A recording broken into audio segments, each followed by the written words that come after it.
వింటున్నావో పిల్ల ఎన్నెన్ని బాధల్లా పడ్డంక ఒక్కటైతున్నామే నువ్వు నేనిలా.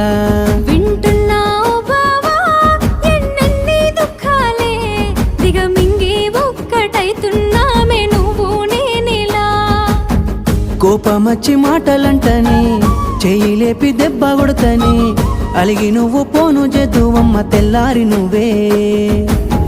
కొట్టినా నువ్వే గదనే తిట్టినా నువ్వే గదనే కందినా నా మనసుకు మళ్ళా మందు నువ్వేనే.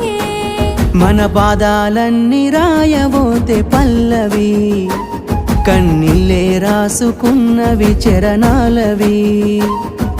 కన్నీళ్ళెందుకేవో పిల్ల పల్లవి ఈ లచ్చువయ్య గుండెలు పిరున్నది.